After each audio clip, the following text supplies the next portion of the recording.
मेरी वालदा साहबा की एक फुफ्फो थी। एक तो नहीं, कई फुफ्फियाँ थी, लेकिन एक फुफ्फो थी, बड़ी बुजुर्ग और ज़ईफ खतून थी। और यानी कि मेरे पास बैठा करती थी, मेरी दुकान पर आ जाती थी। घर में वो बेचारी अकेली थी, एक बहू थी, वो उनको लिफ्ट नहीं कराती थी। तो बुजुर्गों से मेरी बड़ी दोस्ती रही है। ये वजीफा मैं आपको बताने लगा हूँ, जो कि एक दरवेश बंदे का बताया हुआ अमल है। तो मैं यहां पर जो आपको बताऊंगा ना अमल, आपने याद रखें कि मैंने इस पर अमल किया हुआ है पक्का। याद रखना इस बात का। अमल की इजाजत के लिए पूरी वीडियो देखें, ताकि ये वीडियो कम से कम दूसरे लोगों तक तो जा सके ना। आप पूरी देखेंगे, लाइक करेंगे तो दूसरों तक जाएगी।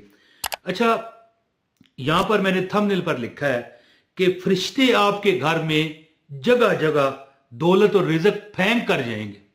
ये हमने अपनी आंखों से इसलिए देखा है, मेरी आंखों से तो नहीं, फुफ्फो थी मेरी वालदा की। ये उनको फोत हुए आज मेरा ख्याल है कि 23 साल हो गए हैं। 23, ठीक है, 23 साल, 23 ईयर। तो मेरे पास दुकान पर बैठा करती थी, आके बैठ जाती थी गपशप लगाने। बुजुर्ग बंदा था, तो परेशानी में होती थी कि मेरी बहू मुझे फलां करती है, मुझे लिलादा कमरा ऊपर दिया हुआ है छत पर, इस तरह उस तरह। और एक वाकया वो सुनाती हैं। ये वाकया जो मैं आपको सुनाऊंगा ना, आपकी अकल दंग रह जाएगी, शशदर रह जाएगी। कहती हैं कि मेरे दिल में बड़ा ख्याल आया कि मैं उम्रा करूं, अल्लाह के हजूर जाऊं, खाने काबे का तवाफ करूं, हजूर के रोजे सब्ज गुंबद की सुनहरी जालियों के आगे खड़ी होकर मैं दरूदो सलाम पढ़ूं। अच्छा जी, कहती है कि मेरे पास पैसे नहीं थे।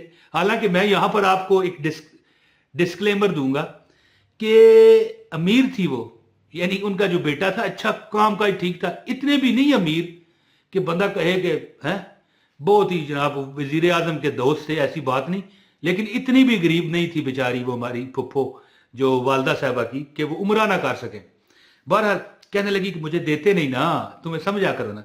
अच्छा जी, मैंने कहा फिर आप तो उम्रा कर रही हैं, अच्छा ठीक है।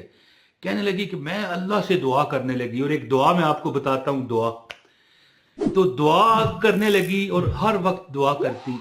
फिर पता क्या हुआ, एक दिन मैं सुबह उठी तो अलमारी में से अपना दुपट्टा जो है निकाला। भाई पहला मैला हो गया था ऊपर लेने के लिए, बुजुर्ग बंदा था। दुपट्टा उठाया तो नीचे से पैसे 25,000 रुपया है। फिर जनाब अगले दिन इस तरह हुआ, सराहना सेट किया, जो चरपाई है या बेड है जो भी है, चादर सीधी की, देखा तो जनाब क्या है, 4,000 रुपया। मैं अपने कपड़े उठाऊं, भाई सीधा करने के लिए रखता ही ना बंदा, अलमारी में उठाता है है जी। तो चादर सीधी करूं, सराहना उठाऊं, 10,000 रुपया। पैसे इकट्ठे होते होते फरमाने लगी कि मेरे पास 38,000 रुपया है जी, 38,000 रुपीज इकट्ठा हो गया है। मैंने कहा यार अगर 2-3 हज़ार और, उस वक्त पता है उम्रे का क्या रेट था मेरे ख्याल है उस वक्त, अगर आप सफर करें, होटल में रहें, वीजा लगवाएं, खाना पीना, ज़ाहिर है वहां जाता है 15-20 दिन रहे, 15 दिन रहे, तो कम अज कम इतने लग जाते थे, 40,000 रुपया, 42,000 रुपया। क्योंकि उस दौर में साल बाद मैं भी गया हुआ हूं, इसलिए मुझे पता है। तो बहरहाल कहती है कि मेरे पास पैसा इकट्ठा हो गया। तो एक वजीफा करती थी, जगह जगह पैसे मिल रहे हैं।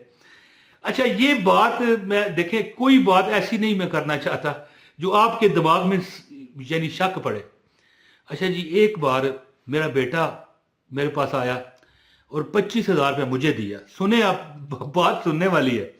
25,000 रुपया मुझे दिया। वजीफा तो मैं आपको बताता हूं, और साथ ये भी बता दूं, वीडियो पूरी देखिएगा अमल की इजाजत के लिए। मुझे 25,000 दिए, मैंने गिने, मैंने कहा 25,000 तुम्हारे पास किधर से आया? तो कहने लगा कि मैं, वो आपका जो कमरा है, यही कमरा है जिस कमरे में मैं बैठा हूँ, जिसमें ये रिकॉर्डिंग हो रही है जी, इस कमरे में वो मुझे अभी भी नजर आ रही है, वो सामने कुर्सी पड़ी हुई। कहता है कि उसकी गद्दी मैंने सेट की, वो गद्दी नहीं होती ऊपर गद्दा कुर्सी का, सोफे का, सोफा समझ लेना, तो उसके नीचे से 25,000 निकला है। मैंने कहा ओए ये क्या, कमाल हो गया।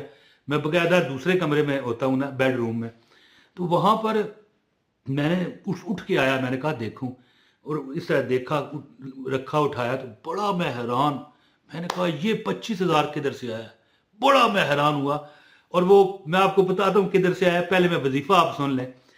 वजीफा बताता हूँ, आपसे गुजारिश है वीडियो लाइक कर दें, चैनल पर नए हैं सब्सक्राइब करें, बेल नोटिफिकेशन ऑन करें, تاکہ آپ کو ہماری ہر ویڈیو ملے.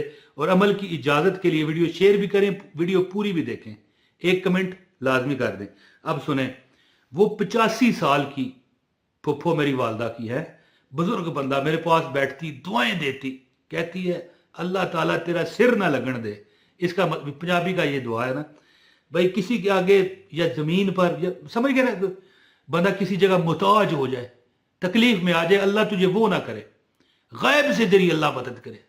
اچھا جی, اب کیا ہوا جی, وہ 25,000 جو مجھے ملا وہ بھی میں بتاتا ہوں. کہتی ہے کہ میں ایک وظیفہ پڑھتی تھی, یہ سوچ کے ایک عمرہ, آپ کا مثال کوئی بھی ذہن ہے, آپ چاہتے ہیں کاروبار میں اضافہ ہو, دولت ملے, اولاد کی نوکری لگے, اولاد ترقی کرے, یا اللہ پاک کرم کر دے, اولاد نہیں ہے اولاد ہو جائے, شادی نہیں ہو رہی ہو جائے, یا اللہ پاک ہمارے جو مسائل ہیں, کرایہ داریاں ہیں, یوٹیلیٹیز بل ہیں, بجلی گیس کے, گھر کے جو کھانے پینے اخراجات ہیں, ہاری بیماری کے جو اخراجات ہیں, اللہ پورے کرائے, ہم تو تنگ دست ہو گئے. کوئی بھی نیت کریں, پھپھو کی نیت تو یہ تھی نا کہ عمرہ ہو جائے, تو آخر پھر عمرہ بھی کر کے آئی, بلکہ ایک بار نہیں کتنی بار انہوں نے عمرہ کیا. اچھا جی, اب وظیفہ جو انہوں نے بتایا نا, کہنے لگی جب آپ اللہ کو نہایت بخشنے والا اور رحم کرنے والا کہتے ہیں تو دنیا بھی اچھی ہوتی ہے اور آخرت میں بھی بخشش ہو جاتی ہے. اور وہ آسان دعا اور رزق کی جو یعنی دعا ہے, الفاظ ہیں, 3 الفاظ ہیں ٹوٹل, 3 ورڈز, اور اللہ بہت بخشنے والا نہایت رحم کرنے والا ہے. جو بندہ یہ کہتا ہے واللہ غفور الرحیم, واللہ غفور الرحیم, واللہ غفور الرحیم, اس کی دنیا بھی اچھی ہو جاتی ہے. یعنی اللہ تعالیٰ اس کو دنیا میں بھی رحمت سلامتی سے رکھتے ہیں. واللہ غفور الرحیم, واللہ غفور الرحیم. یعنی سجدے پڑھنا کیسے, آپ نے 2 نوافل برائے حاجت پڑھ کے نا سجدے میں جا کے جب سلام پھیرو گے, سلام پھیرنے ساری سجدے میں چلے جاؤ, واللہ غفور الرحیم. اور 2 طریقے ہیں, ایک یہ ہے کہ بندہ چلتے پھرتے پڑھے, بالکل بے خوف بغیر گنے, واللہ غفور الرحیم, واللہ غفور الرحیم, واللہ غفور الرحیم, واللہ غفور الرحیم, چلتے پھرتے بھی پڑھے, اور سجدے میں خاص کر ہے جی, تقریباً ہر نماز میں آپ نے 300 مرتبہ, کچھ دن 11 دن, 25 دن, 21 دن, 41 دن, ان دنوں کو ذہن میں رکھیں. آپ کی ہر حاجت میرا رب اپنے فضل سے, اپنے کرم سے, اور جو اس کی عطائیں ہیں وہ سامنے رکھ کے میں بات کرتا ہوں, اللہ آپ کی ہر حاجت پوری کرے گا. واللہ غفور الرحیم, واللہ غفور الرحیم. یہ عمل آپ کی زندگی انشاءاللہ تعالیٰ ایسی کر دے گا جیسے بندہ سمجھے گا عید کا دن ہے, شب برات کی رات ہے جی, بندہ چمن میں, باغ میں, گلشن میں, گارڈن میں پھر رہا ہو ہے جی. اللہ تعالیٰ کی وہ عطائیں آپ دیکھو گے کہ جب آپ اللہ کو نہایت بخشنے والا کہتے ہو نا, مولا تو بخشنے والا ہے, رحم کرنے والا ہے, عدل کریں تا تھر تھر کمبن, اچیاں شانہ والے, تے فضل کریں تا بخشے جاسن, میں ورگے منہ کالے. تو یاد رکھیے کہ بخشش جو ہے نا وہ دنیا میں بھی اللہ دے گا ہے, اور آخرت میں بھی اللہ تعالیٰ بخشے گا. دنیا میں بھی تمہیں غموں سے, پریشانیوں سے, محتاجیوں سے بخشے گا. لہٰذا چلتے پھرتے بھی پڑھا کریں واللہ خیر الرازقین, لہٰذا چلتے پھرتے بھی پڑھا کریں واللہ غفور الرحیم, واللہ غفور الرحیم, واللہ غفور الرحیم. انشاءاللہ آپ دیکھو گے کہ آپ کی ہر پریشانی دور کر دی گئی ہے. اور یہ جو عمل میں آپ کو بتا رہا ہوں, یہ عمل یعنی بندے کی معراج ہے کہ بندہ کہے کہ یا پروردگار عالم تو بخشنے والا بھی ہے اور رحم کرنے والا بھی ہے جی. تو اللہ تعالیٰ کی ذات آپ کی ہر دکھ پریشانی میں, کبھی کوئی دکھ آ جائے, پریشانی آئے, پڑھ کے دیکھ لیا کریں, اللہ تعالیٰ کرم کرے گا. بہت شکریہ, چند دن یہ عمل کریں, بالکل نہ گھبرائیں. میں نے کہا نا کہ ہر نماز کے بعد یعنی نوافل 2 پڑھ لیں, اور اس کے بعد یعنی سجدے میں جا کے 300 بار پڑھیں.